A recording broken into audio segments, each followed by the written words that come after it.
At the Republican National Convention, very important issues were discussed, including the bringing up of conservative values and Israel values, and also at the same time, what's really happening on American campus, which is really un-American and unliberal and anti-intellectual and anti-Semitic. So there's a guy named Shabbos Kestenbaum. I mean, with a name like Shabbos Kestenbaum, you got to be good, right? So he gave a pretty good talk, I think, about what's happening at Harvard. And so here's a smart guy who's coming there to learn theology, and he's like, they're teaching me anti-theology. They're teaching me anti-liberalism. So I think those are great points. Let's check out that speech of Shabbos Kestenbaum from Harvard, talking at the Republican National Convention in Milwaukee. My name is Shabbos Kestenbaum. I am a proud first-generation American. I am a proud Orthodox Jew.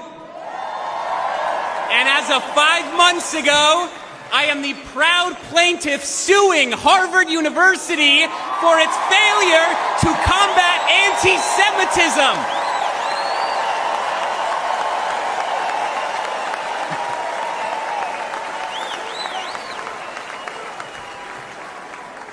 I came to Harvard to study religion, the foundation of Western civilization.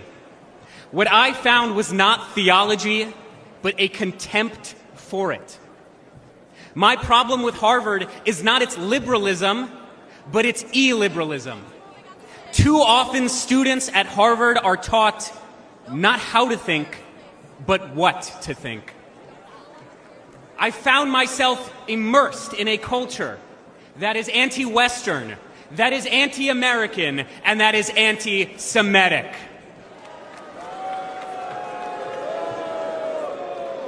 After October 7th, the world finally saw what I and so many Jewish students across this country experienced almost every day.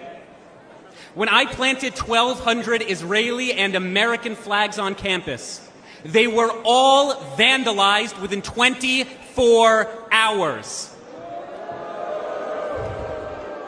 I was harassed by my peers merely for being a Jew, and have received countless death threats online.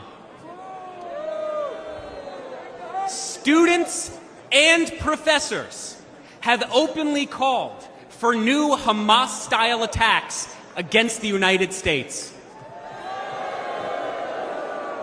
And perhaps most damning, when Hamas terrorists butchered 45 American citizens on October 7th, when they took 12 Americans hostage, Harvard refused to immediately and unequivocally condemn this atrocity. Jewish values are American values, and American values are Jewish values. God bless the United States. God bless the land of Israel. God bless, protect, and return the American hostages in Gaza now! Okay, that was Shabbos Kestenbaum. Good job there at the Republican National Convention. Do I agree that American values are Israeli values, Jewish values, and vice versa? Maybe that's a bit of a stretch. I think a little, maybe going too far. I think there's a lot of shared values for sure, but at the same time, I think that there is a nation, the Jewish nation, that holds on to the values of the so-called Old Testament. These are values that are spiritual, anti-materialistic in many ways, and I think we shouldn't say that we're the same. I think we should say that we give each other a lot. We give each other a lot. I think America has a lot to give Israel, and Israel has a lot to learn from America. And at the same time, I think that America's got something to gain from Israel and Yerushalayim. We shouldn't say that they're the exact same thing. We should say that through a partnership, we could grow and become stronger nations, respectively. All right, folks, I'm in the New Orleans airport heading out. I want to bless you guys. Stay tuned to this channel. Keep connected. Subscribe, and lots of love and lots of blessings from New Orleans on the way to the Holy Land. Shalom.